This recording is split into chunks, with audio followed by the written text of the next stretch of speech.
La plupart des êtres humains sont totalement inconscients qu'il existe en eux une dimension de conscience qui est bien plus profonde que leur personnalité.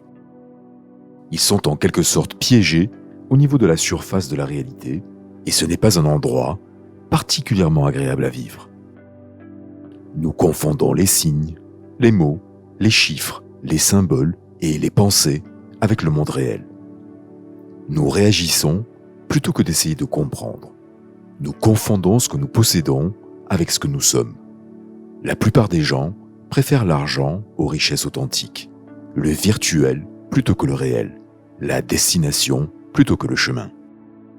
Chaque grande occasion est en quelque sorte gâchée si elle n'est pas photographiée et postée sur les réseaux sociaux. Et la lire le lendemain sur Internet est curieusement plus amusant pour nous que l'expérience elle-même.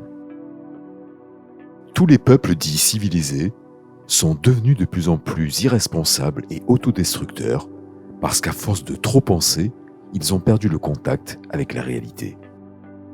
Ils souffrent de problèmes passés et anticipent des problèmes futurs.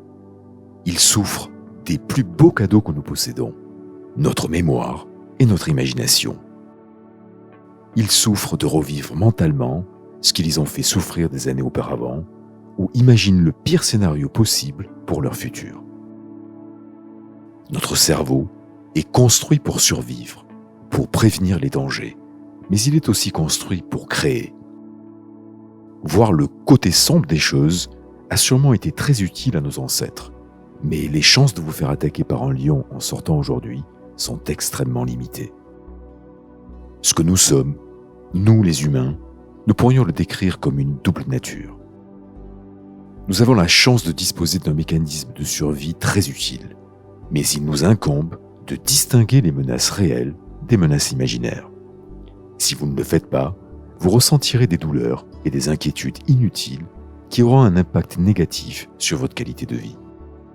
Pour surmonter ce penchant pour la négativité, vous devez reprogrammer votre esprit. L'un des plus grands pouvoirs de l'être humain est sa capacité à utiliser ses pensées pour façonner sa réalité et interpréter les événements de manière plus positive. La clé de la vie est de prendre en charge nos pensées et nos émotions, de devenir la plupart des bonnes choses en nous et le moins possible des mauvaises.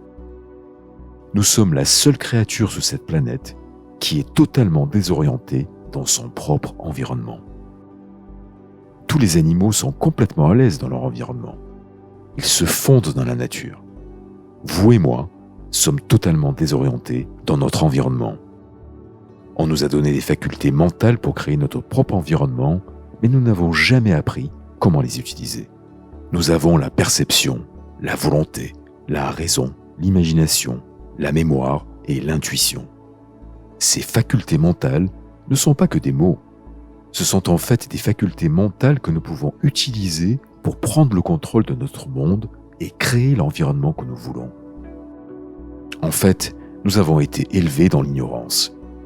Il y a un très faible pourcentage de la population qui a une compréhension claire et raisonnable de ce qu'ils sont et de ce qu'ils sont capables de faire.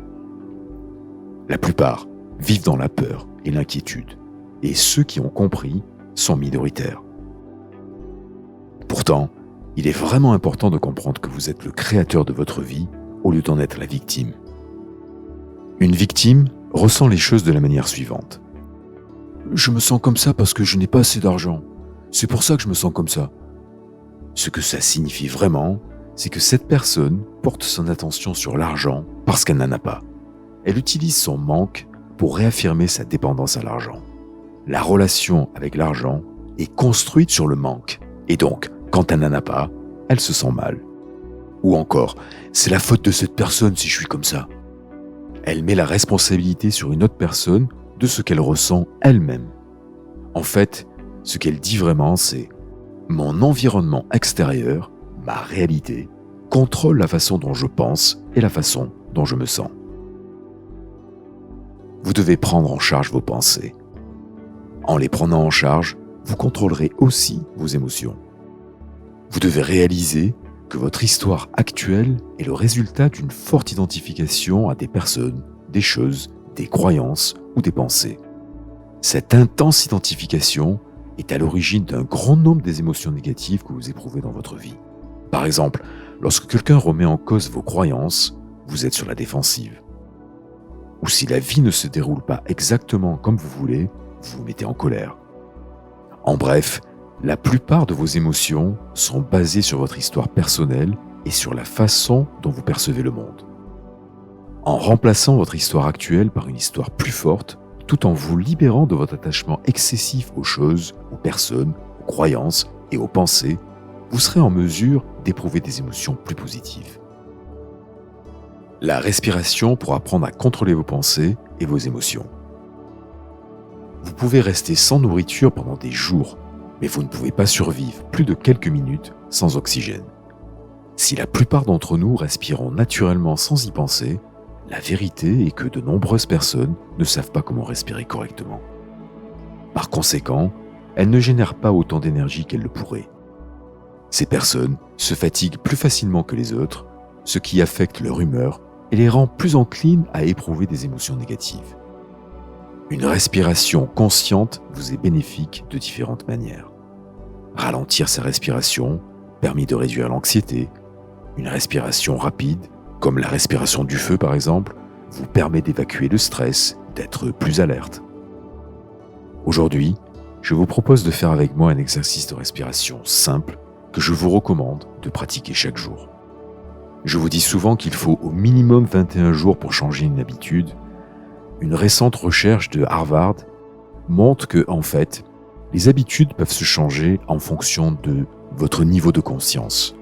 Certaines personnes peuvent changer une habitude en une semaine, d'autres en 14 jours, d'autres en 21 jours, d'autres encore jusqu'à 90 jours, voire jusqu'à 254 jours.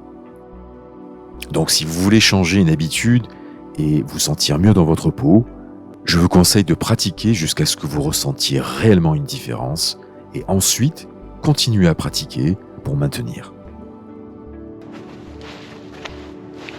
Vous êtes prêts ?